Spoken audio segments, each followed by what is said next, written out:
Hey folks, what a day in the public finance sphere. We have seen pronouncements coming no other place than State House regarding proposed amendments, I should clarify, to the Finance Bill of 2024 in what looks like quite some considerable concessions coming from the state in the plan which targets to raise 346 billion shillings of additional tax revenue in the financial year 24-25.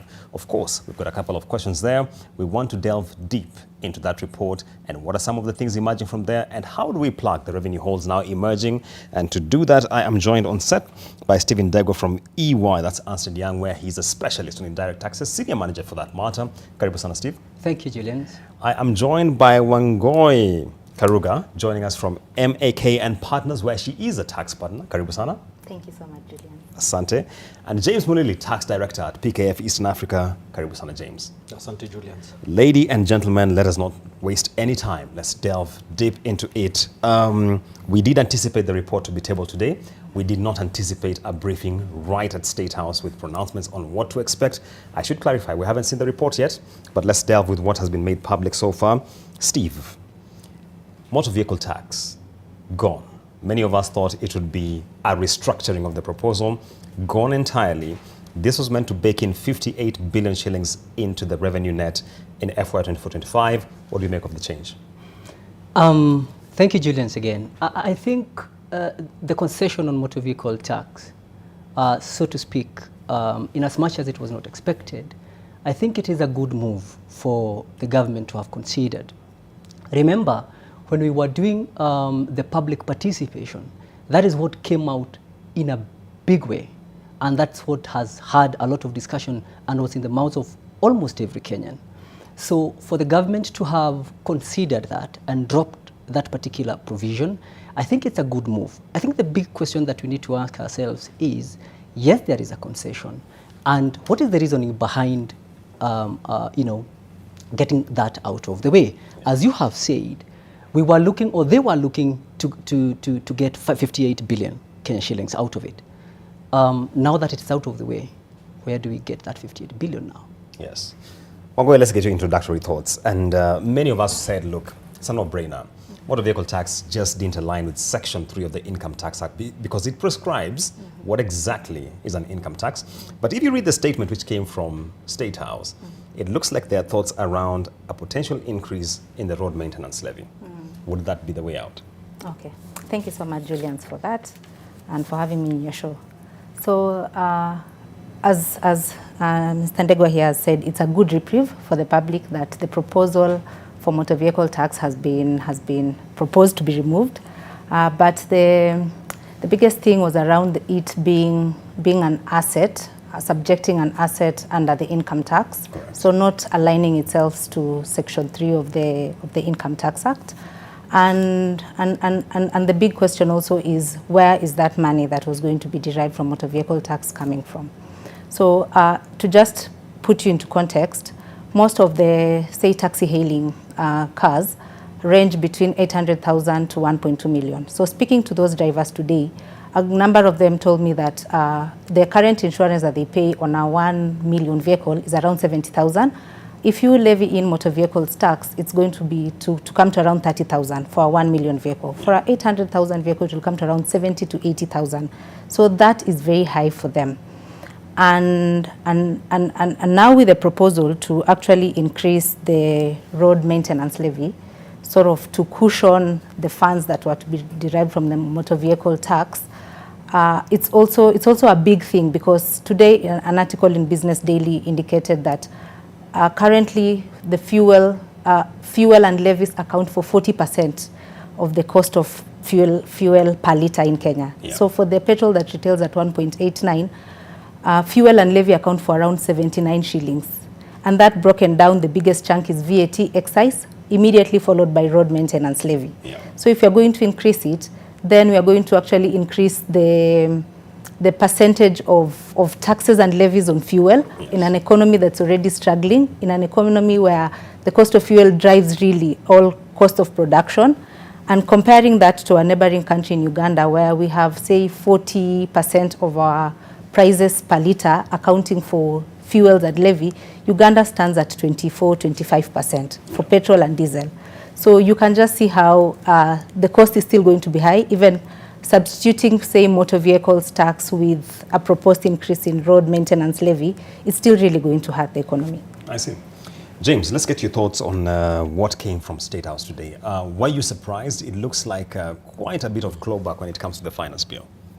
Yes, it was actually a surprise, Julian.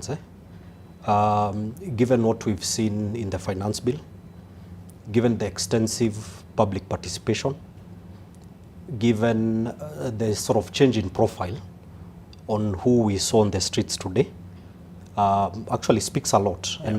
And I think technology has actually played a very key role in terms of sensitizing the public.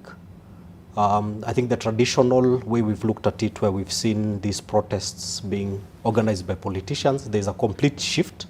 You could actually see there is a complete change with the youth. And you'll actually notice over the past couple of years, there have been a lot of changes that have come in touching on the digital economy. That has been key, and I think that's one of the reasons why we've seen a lot of young people coming up to voice their concerns. Yes. Now, as to why I would actually call it a turnaround by the government, is it the pressure that has come from the events of today? We don't know. Is it the extensive views that the public gave with regards to the finance bill? Possibly. And you know what the government needs to understand is that it is dealing with a population now that is aware of these things. And I think what is driving this information is actually the digital age. And so it was completely unexpected.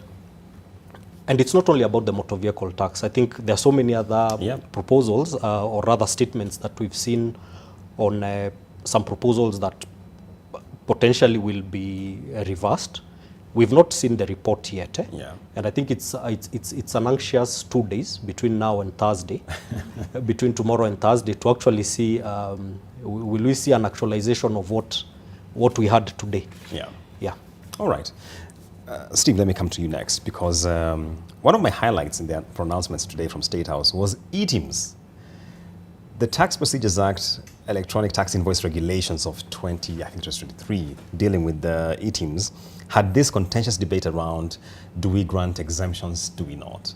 And eventually, when you saw the final regulations, there was no exemption.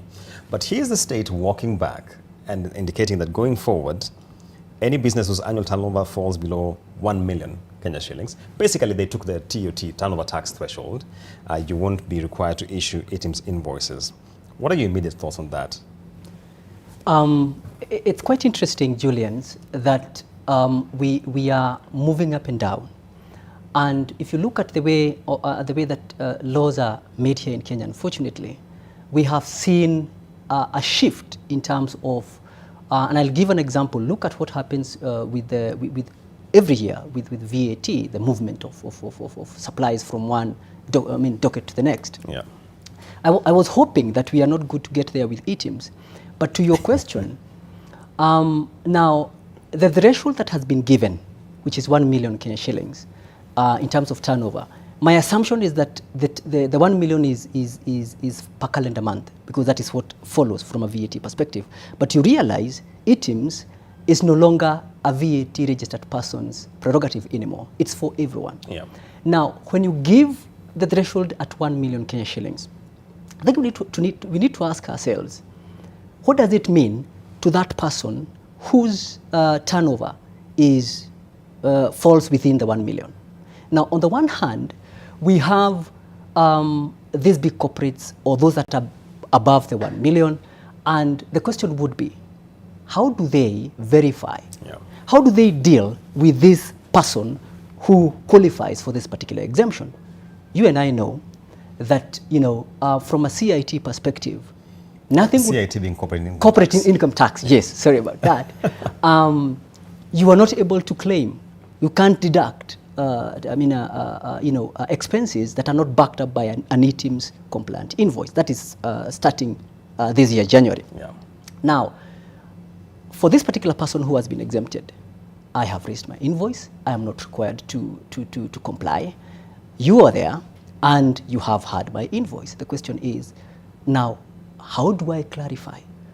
Whose burden will it be for that particular purpose? I think we need, and then number two, the threshold I feel is a bit low.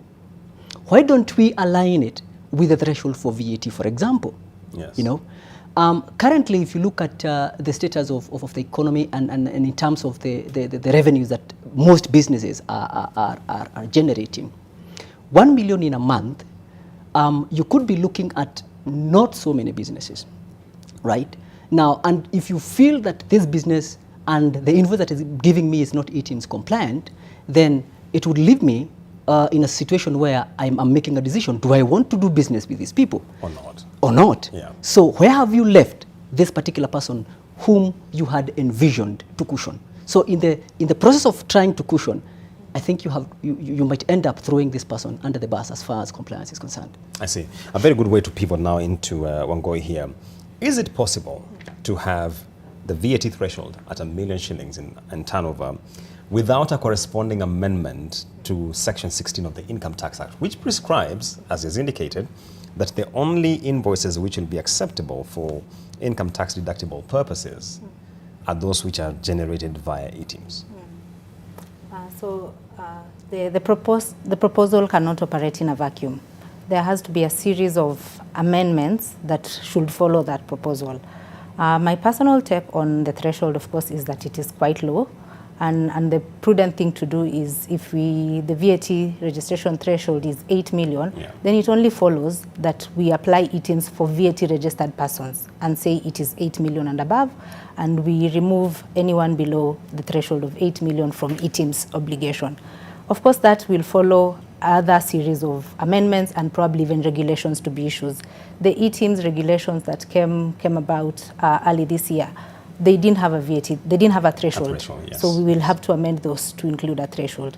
Section 16 of the VAT Act that requires that a tax invoice has to be ETIMS generated. We'll have to make room to allow for the small, medium-sized and small businesses below the turnover to still issue manual invoices or whatever system they'll be onboarded on for KRA's visibility, because the idea behind ETIMS is real-time transmission of your sales so that the Revenue Authority is able to know how much you're making and also the corresponding deduction for whoever has made the purchase.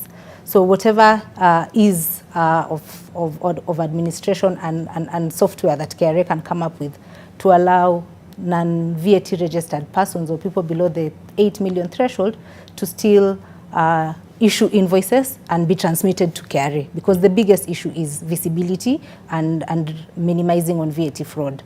Also, we'll have to amend Section 24 that now of the Tax Procedures Act that prescribes that every business has to be on ETIMS, and even with the issue of every business and also gross turnover, we saw a lot of hue and cry, especially from people who own residential rental income, and they have already been slapped with assessments demanding that you also should be on ETIMS. So we expect that there should also be a change in that regard, so that whatever is carved out of the ETIMS threshold, so to speak, is carved out of the relevant legislations.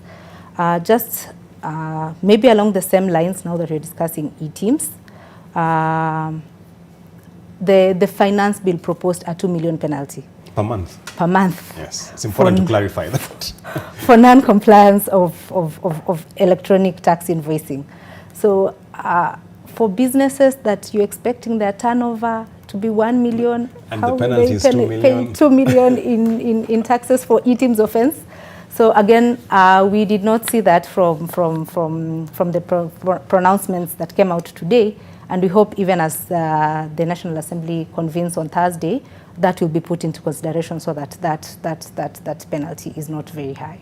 James, this question of the threshold as to whether it should be aligned with the VAT prescribed at 8 million, let me hold brief for the government. There's a reason why the turnover tax threshold, the floor, is at 1 million shillings.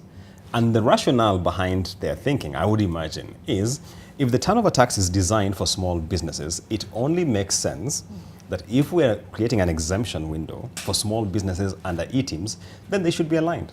Isn't there a point there, James? Yes, there's actually a point. And I choose to look at this discussion on ITIMS very differently. I'll still get to the issue of the threshold. And I think for the longest time we've been advising government on this issue of the low levels of tax compliance. I think that has been the biggest problem. And I think there are two terminologies that have always been used: hard to tax sectors, informal sector, and how really does the government get to these businesses. If you recall, a couple of years back, there was an attempt to introduce a single business license kind of tax. Presumptive tax at that particular point to be able to get a hold of these small businesses. Now, to be honest, I think ITIMS is the way. And in as much as the compliance levels with ITIMS has not been that good, I still feel it is the solution to try and get to these hard to tax sectors. And you see, when we talk of hard to tax sectors, in very simple terms, we're talking of sectors where the level of record keeping either is very low or does not exist. We are looking at sectors where the flow of money is in the form of cash. We're really looking at sectors that are not regulated in any way. And the reason I'm emphasizing that fact is it is very unfortunate that we have only about 7 million registered PINs. Out of the 7 million, we are talking of about 4 million PINs that are actively filing and paying some form of tax. And in the 4 million, we are talking of individuals as well as corporate entities. And the 4 million is actually expected to raise enough tax revenue to support the entire Kenyan population. You can actually see where the problem lies.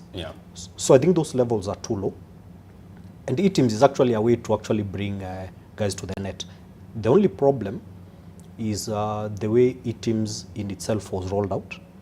There are a lot of challenges, and you can imagine there are various ways you can raise an ITIMS invoice.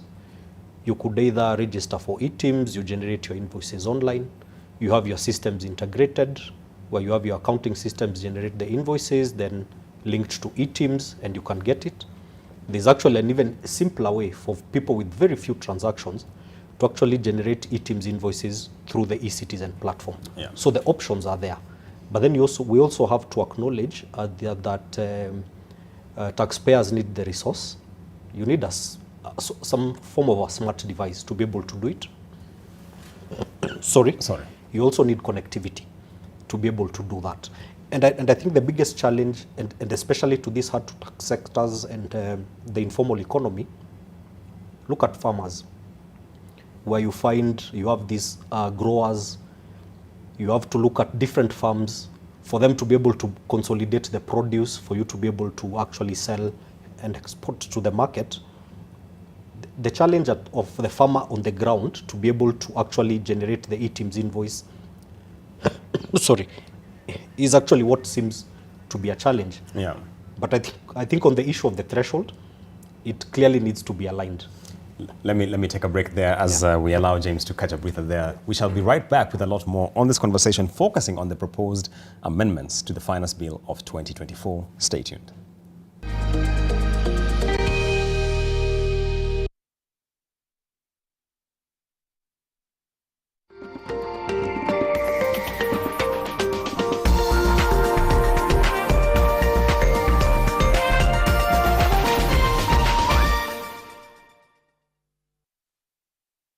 Nivea Pearl and Beauty Deodorant. The perfect balance of 48-hour protection and care for soft, smooth, and beautiful underarms. Try our new Pearl and Beauty Black Pearl for smooth and perfumed underarms.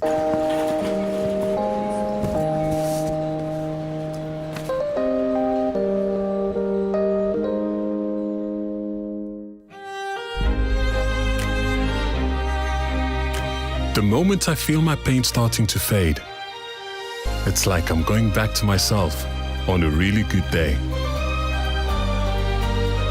Panadol Extra releases you from strong pain. Panadol, release starts here.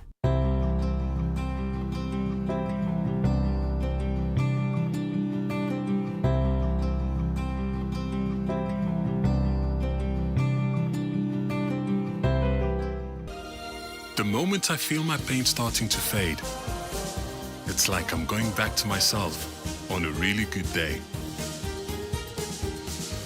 Panadol Extra releases you from strong pain. Panadol, release starts here. Garissa University takes great pride in the excellence of its academic programs and graduates. The University Council, Board of Management, Senate, staff and students of Garissa University request the pleasure of your presence during the 5th graduation ceremony for the conferment of degrees and diplomas by the Chancellor on Thursday 20th June from 7 a.m. The chief guest will be His Excellency President William Samoei Ruto. Cabinet secretaries, principal secretaries, governors, members of parliament and other dignitaries will also grace the occasion. The theme for this graduation is Resilience in the Pursuit of Knowledge Through Adversity. We'll be live on NTV and streaming live on our social media platforms. Congratulations to the class of 2024. Garissa University, Oasis of Innovation.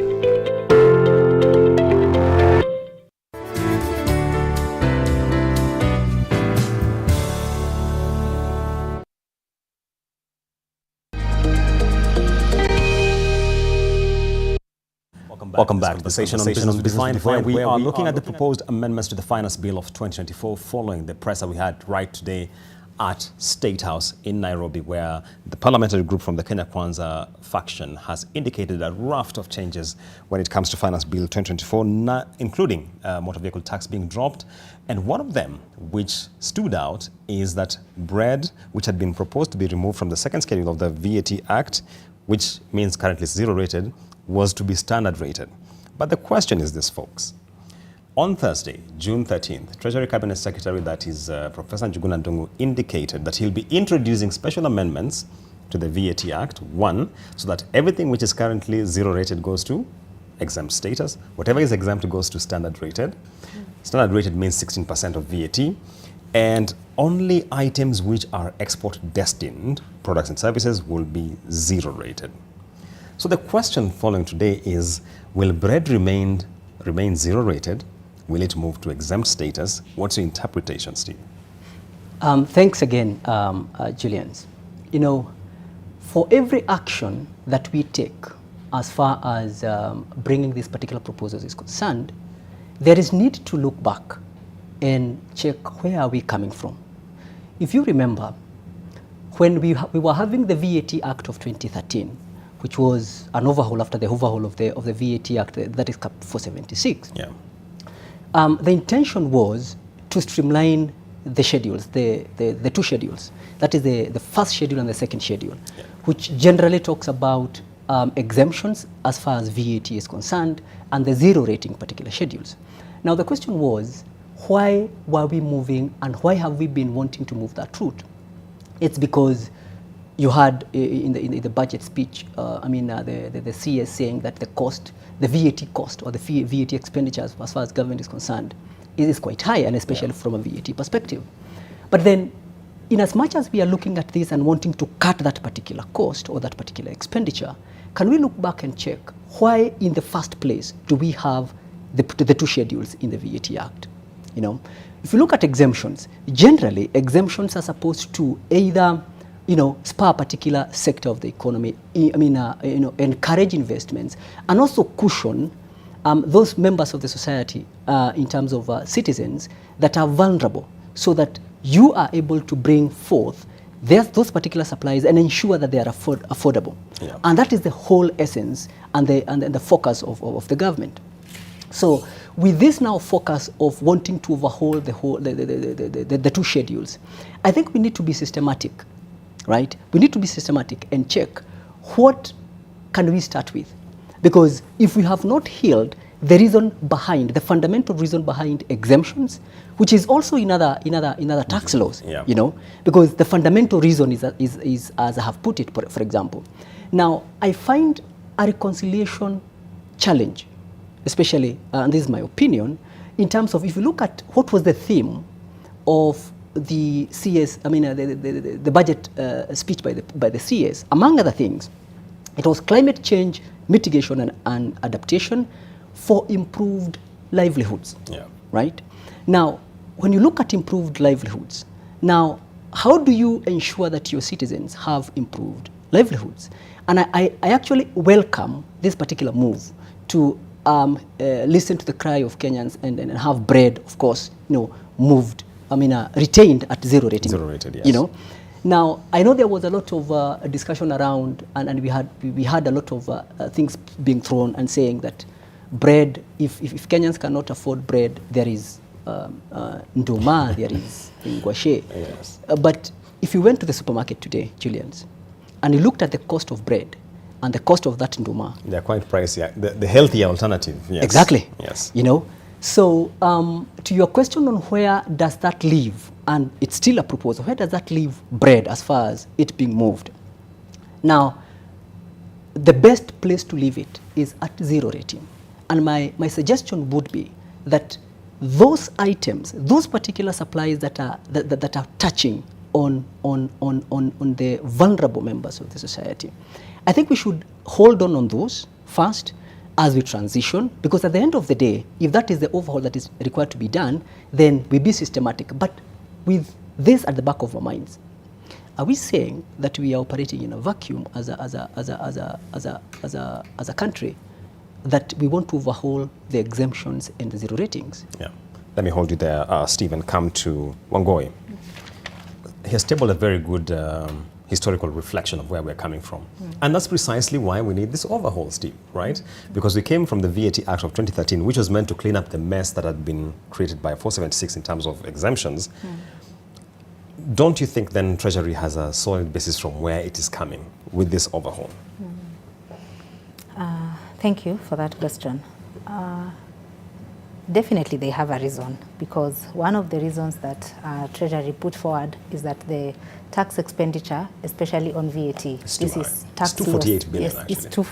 it's 248 billion. These are revenue loss as a result of exemption and incentives. So, of course, the Treasury and the Revenue Authority are coming from that point, that we're actually losing a lot of tax revenue from tax exemptions. But then, if you look at it in terms of the bigger picture and the ripple effect, and that is what we are challenging the National Treasury and the members of Parliament to think about, is if you remove exemptions, say in the first schedule that outlines exemptions, looking at that schedule, most of those items are actually either healthcare, so most of them are medicaments, healthcare products, pharmaceutical products, and closely followed by agricultural inputs. Yeah.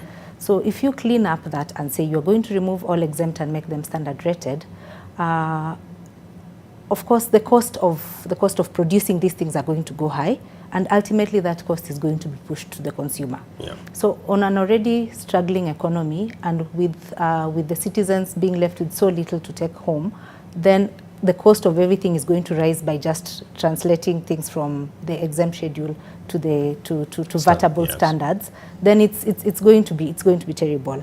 That is number one. Number two, if you look at it from a very critical perspective, some of these things, like say moving them from again zero rated to exempt, that change happens every year. It happens every year. We see items, fertilizer last year it was exempt, this year it's zero rated. This year it's bread, next year it's something else. So we have seen that also happening every year for the last 3 to 4 years of every finance cycle. What that does is also hindering the certainty of investors and national tax policy.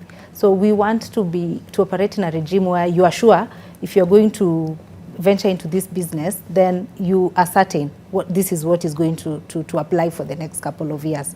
But this issue of now changing it to another, from one VAT treatment to the other, is also brings a challenge when it comes to in that regard.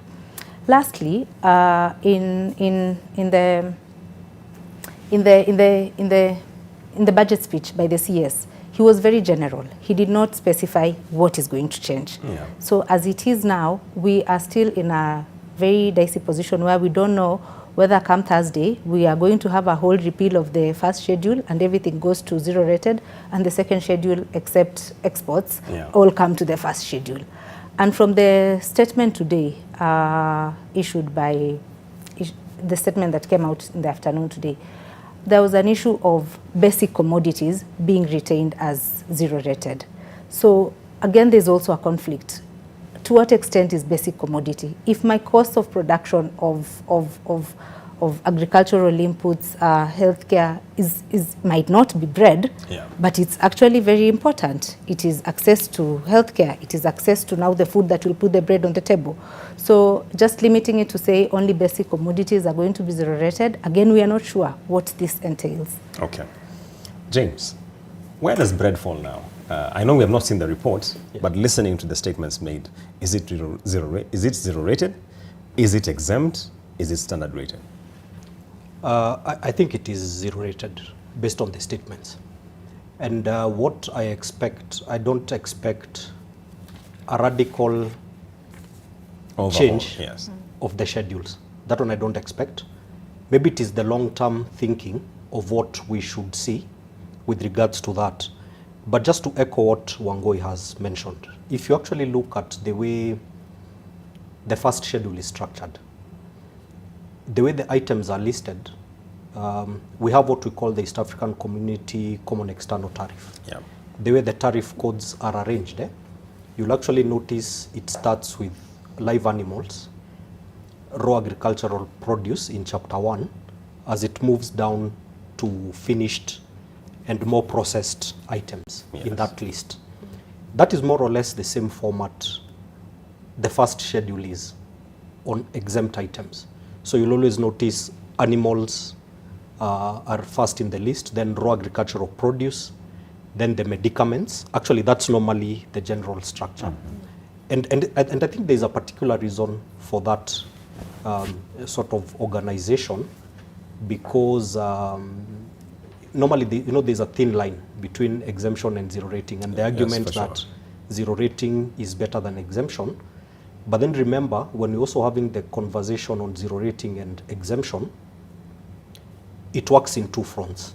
It's actually at the point of importation.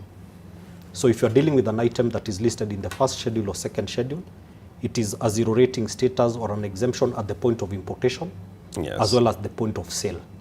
And what you'll notice, even for items, most of the times that are moved to exemption, are normally items that have inputs, largely that are imported. So you find the effect of the exemption is only felt on sort of in-country services or value addition that happens. And a good example is you could actually be dealing with an item that is VAT exempt, but then you find you need raw materials to make this product. So at the point of importation, you're actually not paying any import VAT on the raw materials. But then remember, there is transportation, there is storage, there is packaging, there are those other value addition sort of services that come in between. And that's where the cost of exemption comes in, because then you have to absorb that 16% when it comes to the pricing. Zero rating on the same front works in the same way. It's only that with zero rating, you're basically allowed to claim any inputs that come with it. Correct. So in a nutshell, bread will be zero rated. In as much as in the budget statement, the CS alluded to that cleanup. Remember, the confines of what can change is in this in this document. So whatever we saw in terms of e-mobility that are currently zero rated moving to 16%, solar products that are currently VAT exempt moving to standard rate at 16%, that more or less will change. There could be changes here and there on specific items, as is always the norm every budget cycle with VAT changes where there is a movement from one category to another. So more or less that's what we should expect to see from a VAT categorization point of view. I see. One of the key proposals which, in my view, is significant but seems overlooked when it comes to VAT is on Section 17, when it comes to the apportionment formula. Let me start from the very basics. Steve, just explain to us what the apportionment formula does and what is the proposal.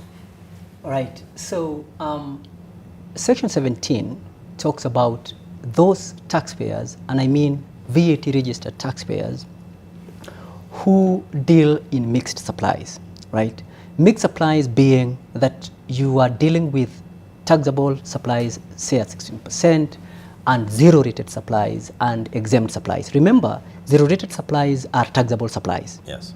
So when I talk of taxable supplies, I mean the taxable at 16%, 0%, which is zero-rated, and now exempt. That is why we are saying it's mixed. Currently, as that particular section is worded, and as it is, now if you incur inputs for furtherance of your exempt part of business, and by that I mean when you do your proportion of exempt supplies over all supplies, and that particular formula or apportionment gives you more than 90%. Yes. What that means is that your taxable supplies are more than 90% of your total supplies. Correct. All right? What that means is therefore that currently we will overlook the exempt bit and allow you to deduct all inputs that you have incurred.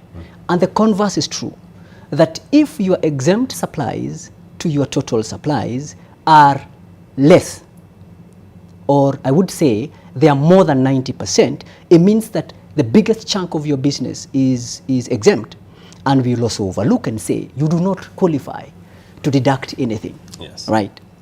And so the change that we are having here, being proposed by the finance bill, is we are going to do away with that particular apportionment formula, and we will say that you will only be able to deduct. We make use of that particular formula. So if your exempt supplies are 90%, we apportion that.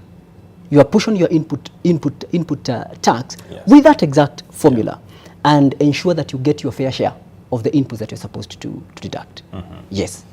Very good explaining that. So now, let me throw in part of my struggle with this proposal. How does that work? How does the switch in the apportionment formula work in an environment where ideally, keyword here is ideally, we should be on VAT auto-population courtesy of e-teams? Because I'm not very clear on how that will be baked into consideration, and I don't know who wants to go first, James or Wangoi. Lady first. I'm going to go for it. Well, ideally, VAT auto-populated should be in place and working, but there are teething challenges to it. So when you file your VAT return and you're filing it on iTax, of course, the PAC allows you to declare various sections of the various cells. Yes. So you will have your taxable tab, you'll have your exempt tab, you'll have your zero-rated tab. So with the removal of the apportionment formula, the expectation now is that it's going to be a direct attribution of the percentage. If your taxable, your exempt cells are 50% of taxable, you're only allowed to claim 50% because the other 50 is deemed taxable. So there is a direct allocation of the input VAT. Which direct attribution comes from you or from the authority? Because they have visibility via e-teams ideally. Yes. Yes. So the challenge here is, so that's the ideal, and that's the understanding. So the challenge here is when you file it, or even certain input, it's very hard to apportion things like rent to say this went to exempt and this went to taxable. Exactly. And the issue that this section is seeking to address is tax planning around the months that I have a lot of input, I don't declare exempt. So I only declare my taxable cells and I automatically claim everything. Now with e-teams, when you raise your ETR, it's automatically translated. So ETR being electronic tax register.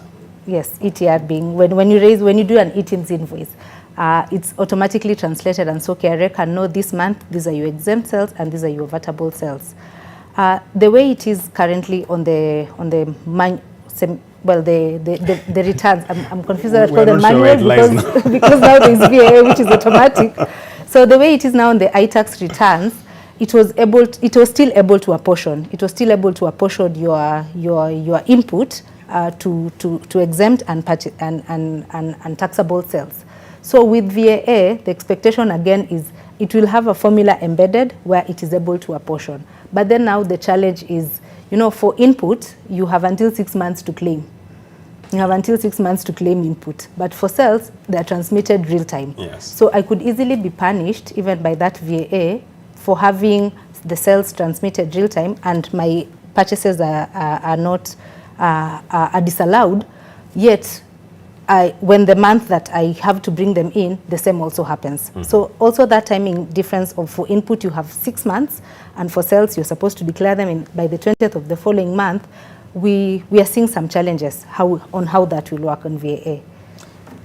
James, don't you see a challenge here? Yeah, there is a real challenge.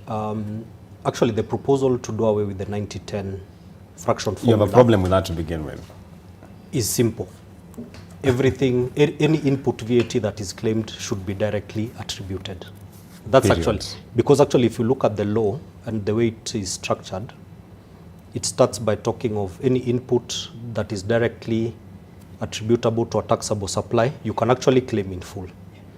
Any input directly attributable to an exempt supply, you are not supposed to claim. Yeah. Then you come to this category of inputs that Wangoi alluded to, that are common expenses, that you cannot say rent, electricity, this one is directly attributable. That's why we apply the 90-10 formula. Now, even with the auto-population and e-teams, there is need for some human intervention, and you asked a good question. Whose prerogative is it to know the input is directly attributable? It cannot be the revenue authority. It cannot be that auto-populated return. It does not know the nature of input that you've incurred as a business person. And I can give you an example. I might be having mixed supplies. I have a category of taxable supplies or taxable sales, and I also have VAT exempt sales. But in this particular month, I only incurred transport that relates to taxable supplies. Yes. Now, who knows that apart from myself? Exactly. I'm the one who knows. So, and what I'm basically saying, in as much as the auto-population has actually made filing easy, because then the system Has is it, able... James? No, it has. In the sense that, number one, there are a lot of people who used to miss on a lot of input claims. Yeah. Now, and remember, the way the law is currently, there are two conditions that you must meet to be able to claim input. In as much as you have 6 months to do it, the very first condition, you must have the necessary documentation to be able to claim input. eTeams is streamlining that, because the moment you have an eTeams invoice, remember, at the point of supply, it was transmitted to KRA in real time. Yeah. It is actually sitting as an input. If you download your auto-populated return, it is actually there. It's already captured. So at least it saves you the headache of missing out on any input. But then the other condition for you to be able to claim input, in as much as you have the 6 months, that sale must be declared by the supplier. It is there in law. And you see, I think that had a lot of challenges, because before the Finance Act 2023, the wording that was between the two conditions was or. Yeah. So people used to argue, even if the supplier has not declared, that's not my problem. Yeah. It is actually his work to do to declare the output. And my work is, I have the necessary documentation, I'll claim the input. So in a nutshell, Julians, what still needs to happen, even with the auto-populated returns? I am the person who has incurred the input. If I'm following the law and I can directly attribute it to taxable, I have to claim it. The burden is on me. Now the burden of proof will come at the point of audit, where KRA comes and says, hang on, you have mixed supplies, but we're not seeing you apportioning the input. Yeah. Can you explain why? I see. Yeah. Still on indirect taxes. So the chairperson of the Finance and Planning Committee told us explicitly we are dropping motor vehicle tax. That issue of standard rating bread is no longer there. But on edible oil, he said, we are doing something about edible oil. Steve, what are your thoughts about what doing something could be? A pronouncement by government where doing something is concerned. We don't know whether doing something is to increase it. We don't know. Surely it cannot be. We are not sure, Yes. right? So the doing something can be either way. But of course, based upon after a lot of citizens and hue and cry, we expect that something is going to be done, which is in my estimation, to at least reduce it, if not to scrap it off that particular addition of that particular tax in its entirety. Now, with that in mind, and still goes back to my initial question. You know, when we say that the theme that we had, or the theme that the government had, at least for this particular budget, is to improve livelihoods. Yes. It goes back to the fundamental question that everyone should be asking. By the time we were coming up with this particular bill, were these two aligned? All right? Now, how would increasing the cost of a basic commodity like that be aligned to improving livelihoods? And goes back to the same question that we had earlier.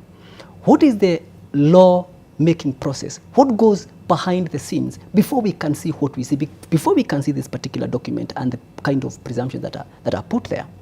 I think you know that even before the bill goes in, we usually have submissions that are usually given by stakeholders. Those submissions are given to Treasury in the hope that they are going to be considered before the bill and these particular proposals can come through, you know. And no one thinks that such kind of things would make see the light of day.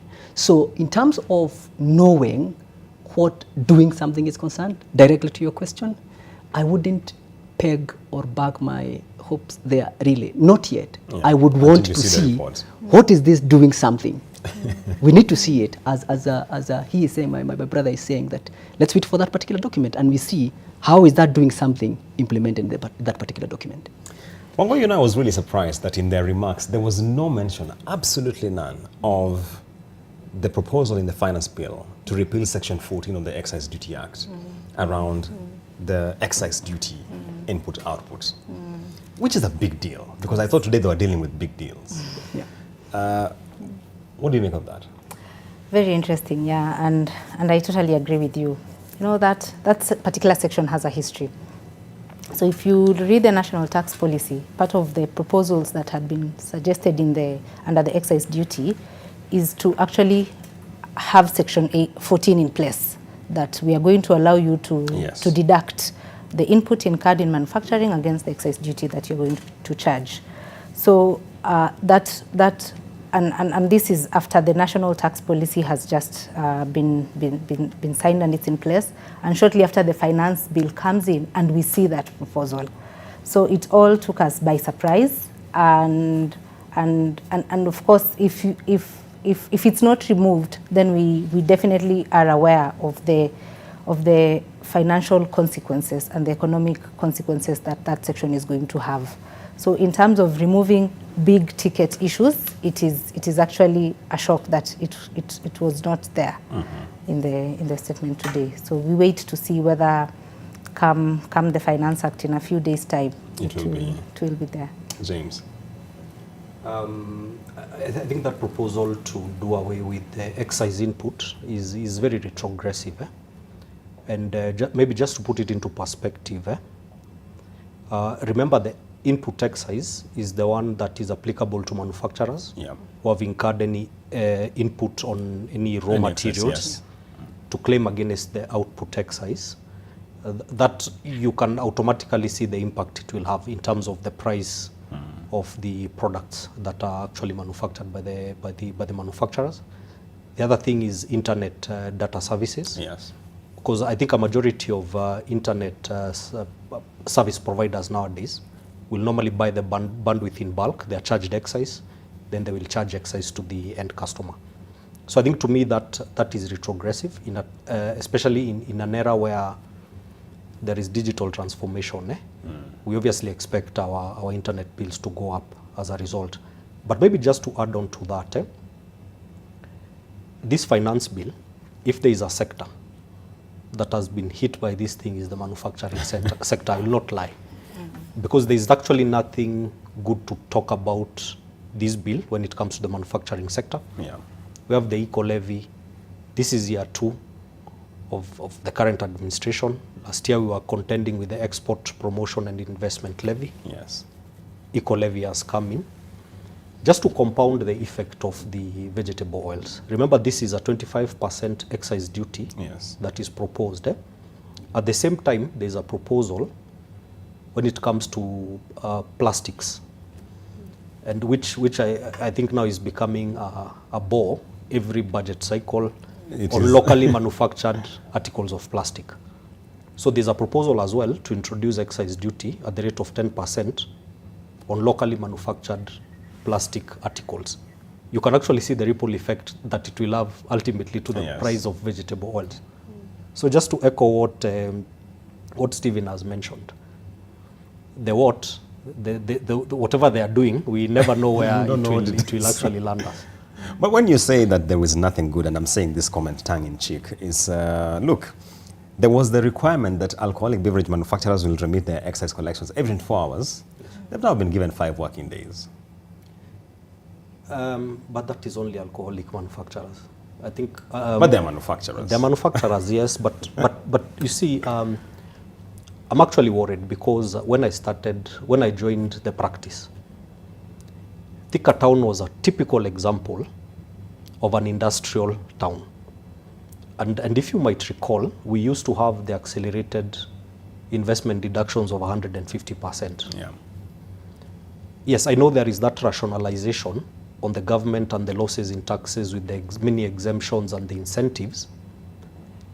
But don't you think it is a good thing to incentivize the sector? Mm-hmm. Look, it is very unfortunate that we have to talk about big multinationals who are manufacturers having to leave the Kenyan market to go to other jurisdictions because the cost of doing business, primarily the cost of electricity, is unbearable. Yeah. And if you look at even the trend with the manufacturing sector, its contribution to GDP has been decreasing. It's now merely at 8%. Yeah. The government keeps talking about creation of employment. If there is actually a sector that can sort that problem within a year, is the manufacturing sector, as well as the agriculture sector. So I think in terms of emphasis and focus, the government has actually missed the point when it comes to manufacturing. I see. Before we take a break, let me come to you, Steve. One thing I really struggled with, how will VAT on foreign exchange transactions work? Is it VAT on the spreads or what exactly? A good question, Julians, and it has been the question that everyone is asking, especially within the financial sector and the banking sector. Even the proposers of this bill themselves were asking during the submissions, please, can you suggest to us how we'll enforce this thing? Indeed, and that is where I was going with this particular, as I try to answer you, and I'm not sure I'm going to, but allow me to proceed. You see, when the submissions are being done, why do you make a submission? What is the intention of public participation? If you are the drafter of the law, then you invite the stakeholders to come so that they can tell you, in terms of this particular proposal that I have given, what do you think about it? It is expected that you are the drafter of the law, and for that reason, you should first of all tell me what is the rationale behind it. To shift the ball again to me, to explain what you intended is just, I mean, I don't know how to call it, but It's a very funny comment. you know, but now at the end of the day, and to answer you, even if it were to go to the spreads, you saw some pronouncements from the banking industry where they posed that particular question, and of course they gave their submissions in terms of what will be the effect of this. Let us even first of all park how it would be done, right? Because we don't know, Yeah. right? Now, what would have been the effect of having that introduced? Of course, the Revenue Authority and the drafters, they would have gotten away of how that would be levied, right? But then the bigger question is, what would be the impact? Yeah. Because when we answer that question, what the impact is, and I'm afraid that question is never answered, and if it is, just sparingly. Yeah. You know, if we get it right in terms of what the effect is, and I want to echo what my brother is saying. Look at the manufacturing sector, for example. You know, that is what would spur the economy. That is what would build this cake that the government is looking for, because we all want the government to proceed, to succeed. Allow me to hold you there. We need to take a break, so we come back for the last leg of this conversation. We have been touching on a raft of issues following the pronouncements today. When we come back, we want to talk about one thing. the tax amnesty program, which draws to an end on the 30th of June this year. So stay tuned.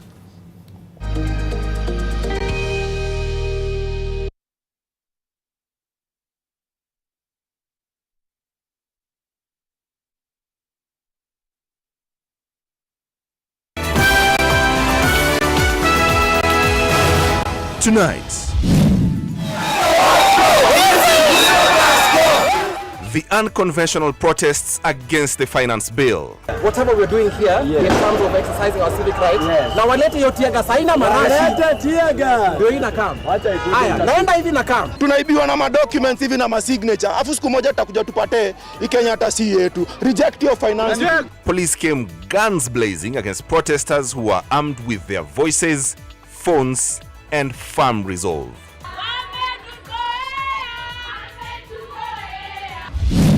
Plus, the announcement that was meant to calm tensions. And therefore, the proposed 16% VAT on bread has been dropped. But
of Garissa University request the pleasure of your presence during the 5th graduation ceremony for the conferment of degrees and diplomas by the Chancellor on Thursday 20th June from 7 a.m. The chief guest will be His Excellency President William Samoei Ruto. Cabinet secretaries, principal secretaries, governors, members of parliament and other dignitaries will also grace the occasion. The theme for this graduation is Resilience in the Pursuit of Knowledge Through Adversity. We'll be live on NTV and streaming live on our social media platforms. Congratulations to the class of 2024, Garissa University, Oasis of Innovation. Mortein Doom, with its trusted formulation, it provides protection in seconds. So spread the Mortein Doom message of how we, you and I, can fight to end malaria. Mortein Doom, Kenya's #1 choice. Imperfections, blackheads. Try Garnier's Pure Active 3-in-1 Charcoal, powered by salicylic acid and purified charcoal to reduce pimple-causing germs by 99.5%. One product, 3 uses for a pure skin. Garnier Pure Active 3-in-1 Charcoal, #1 in South Africa, by Garnier Naturally. This is NTV.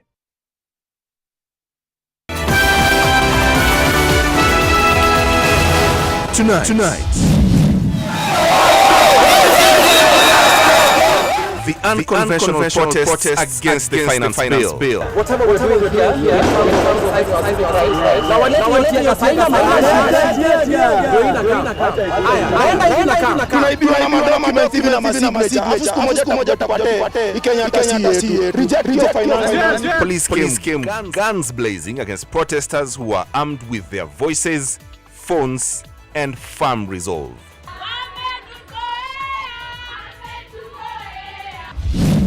Plus, the announcement that was meant to calm tensions. And therefore, the proposed 16% VAT on bread has been dropped. But what was not said? Where will the revenue come from? We tell you what is set to cost you more.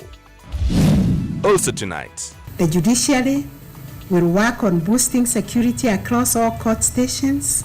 Judges and magistrates agreed to return to work tomorrow on Chief Justice Kome's word as the Judiciary Fraternity remembers and celebrates Principal Magistrate Monica Kivuti.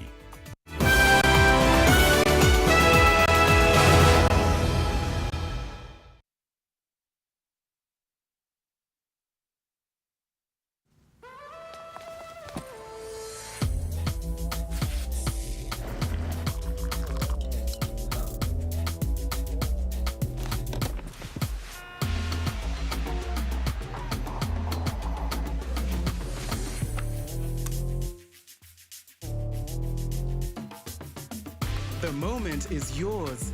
Seize the day. Changamkia your potential with new Nescafe 3-in-1 Creamy White. New Stay Soft Adric Concentrate. 1. It is 4 times more concentrated. 2. It is packed with 4 times more fragrance. 3. 1 bottle gives you 40 washes. New Stay Soft Adric Concentrate. Also available in convenient sachets. Garissa University takes great pride in the excellence of its academic programs and graduates. The University Council, Board of Management, Senate, staff and students of Garissa University request the pleasure of your presence during the 5th graduation ceremony for the conferment of degrees and diplomas by the Chancellor on Thursday 20th June from 7 a.m. The chief guest will be His Excellency President William Samoei Ruto. Cabinet secretaries, principal secretaries, governors, members of parliament and other dignitaries will also grace the occasion. The theme for this graduation is Resilience in the Pursuit of Knowledge Through Adversity. We'll be live on NTV and streaming live on our social media platforms. Congratulations to the class of 2024. Garissa University, Oasis of Innovation.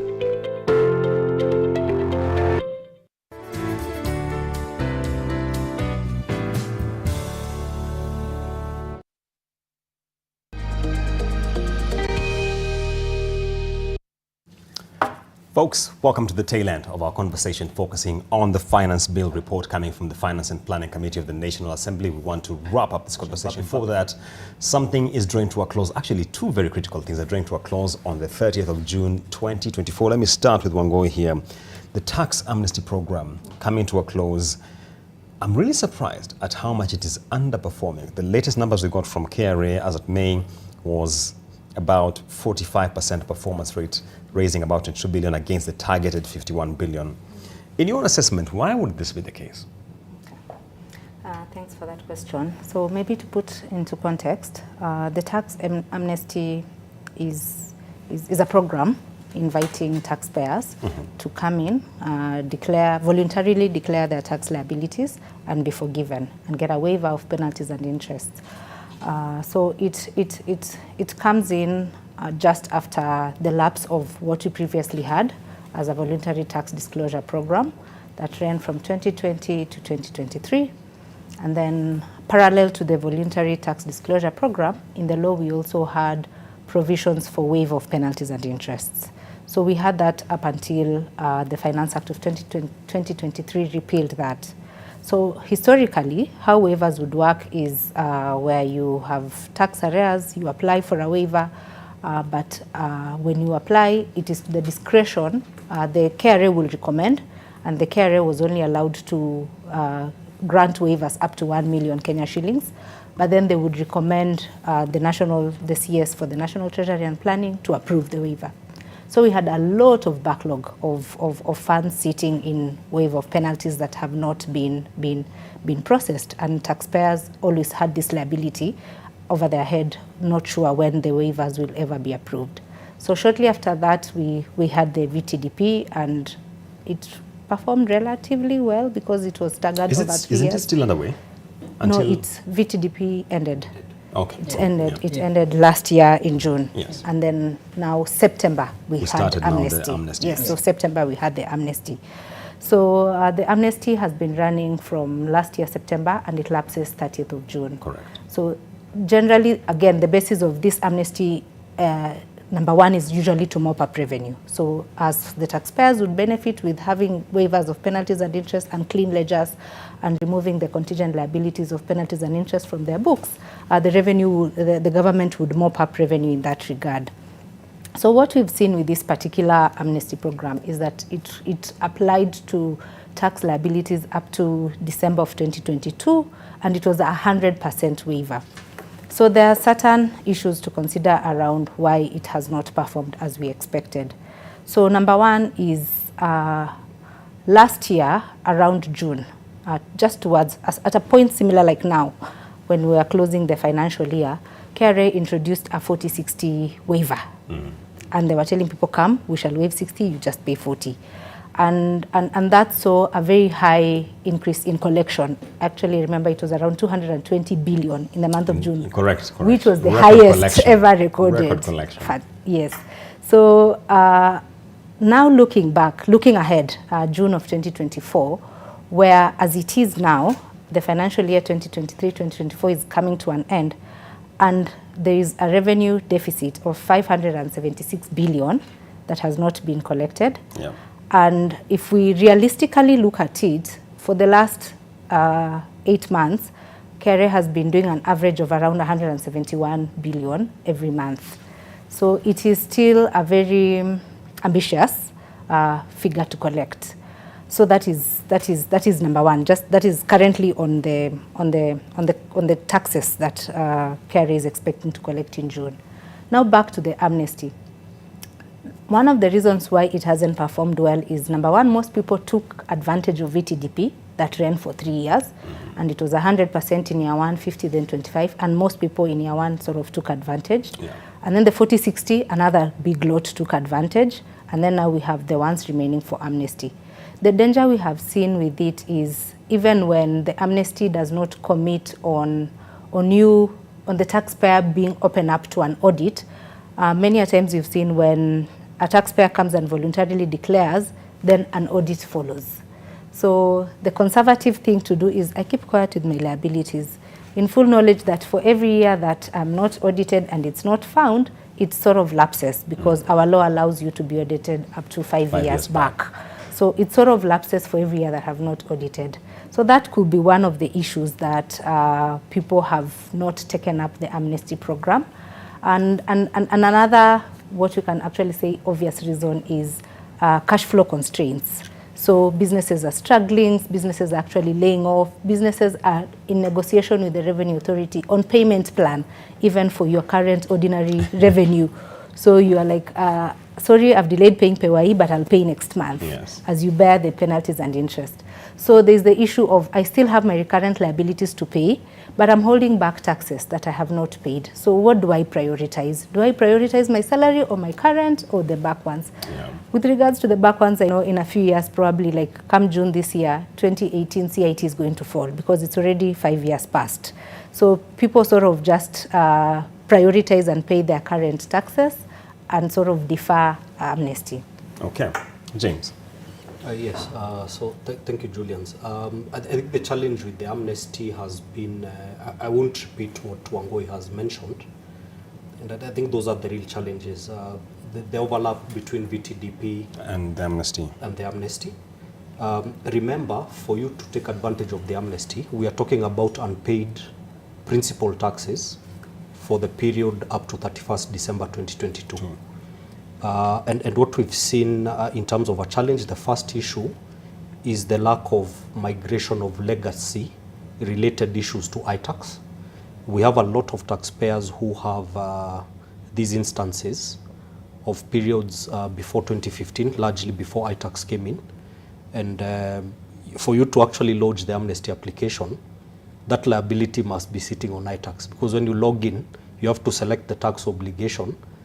If that liability is not on iTax, then the challenge of how do I bring it up and take advantage of the amnesty comes in. I think the other instance is a lot of assessments that are being done by KRA after audits. Some of them are still ongoing for periods up to December 2022. It is barely a week and a half. Thereabouts maybe 2 weeks to the end of the month. Some of the audits are still going on. So is there really enough time for taxpayers to take advantage of the amnesty? So that appears to be the biggest challenge. And my recommendation would be if there could be consideration, in as much as that was not a particular issue addressed in the bill for an extension of this amnesty. I think it's a good thing for the government. There are many taxpayers who are actually willing to take this up. But I think at least some assurance that you'll not be hounded down when you come down and do the declaration. And also to give, businesses are really struggling cash flow-wise. And I think Wambui has really articulated that point. Maybe a consideration to extend the amnesty by a year, so that taxpayers can take advantage of it. My director tells me we have 4 minutes to go, so let me give each of you a minute to give your closing remarks. And since we haven't heard from you on the amnesty, I'll give you 1.5 minutes. Great. Thank you, Julian. Without belaboring that point on tax amnesty, mine would be specifically on that consideration for that to be extended, the timeline to be extended, because it's a plus for the KRA and for the government if we are going to roll back and see what happened last year, right? Now, in terms of my closing remarks and with regard to what we have seen as far as the budget speech and the revenue raising measures are concerned, I think mine would be twofold. You know, year in, year out, we have been running a deficit, always looking to fill that particular gap, you know. And the question that we need to ask ourselves is, why the gap? If you look at the two sides of a typical business, you have the expense side, the expenditure side, and you also do have the revenue side. We always start with the expenditure side, then we start thinking, where do we get the money to fill that, right? Now, and I think the biggest challenge that we are facing is the how we use this particular money, right? So is the expenditure really what it ought to be? You and I know there's a lot of wastage in government. And it appears that no one, at least for now, we have not seen any pronouncements, you know? And that is where the leakage is coming. That is where the hemorrhaging is coming from. If we can secure, because some time back I had someone say that we do not have a revenue problem. We have an expenditure problem. We have an expenditure problem. If we can fix that, but the question is, Julian, who is ready to bail that cut? Let me hold you there. Ongo, your closing thoughts. A minute. Okay. I guess for me, it's with all these proposals that are coming in, we are already in a very deep hole as a country. And we don't know how deep that hole is going to go with the Finance Act coming into force. In fact, I've seen that one of the proposals from today's speech is that some commencement dates with regards to excess duty, which was proposed to 1st September, is brought earlier to 1st August. So we'll have some of these provisions coming into force 1st of July and others 1st August, and then the ones that come into effect 1st January, mostly COP tax proposals. So as we have all seen, with this deficit that keeps increasing every year, and there's the issue of how far can you go? You cannot tax me to prosperity. You cannot tax me to my death. So we are already in a hole, and as it said, if you're in a hole, stop digging. Okay. James, 30 seconds. Yeah, so thank you, Julian. I guess we have speculated a lot. We just have to wait. I believe you mentioned the report is out. We'd obviously be very interested to see what is in the report. Majority of the things are some of the things that were highlighted today. But I guess we'll have to wait until at the end of the month when we get the Finance Act, so that we know what to expect. I think today was an attempt to manage Kenyans. I think I have to give it to Kenyans for voicing the concerns. These are real concerns, and I think the government should actually take them positively. And this should also inform future budget processes. It's an unlikely event that people have to go and protest for them to be heard. Yes. But then let's wait for 30th of June. Thank you. We have to leave it at that point. Unfortunately, we can unpack this conversation going into hours, but thank you so much for joining us for this conversation. Remember, we now have the Finance Bill report from the Finance and Planning Committee. Stay tuned. That's where it is coming up on Twitter.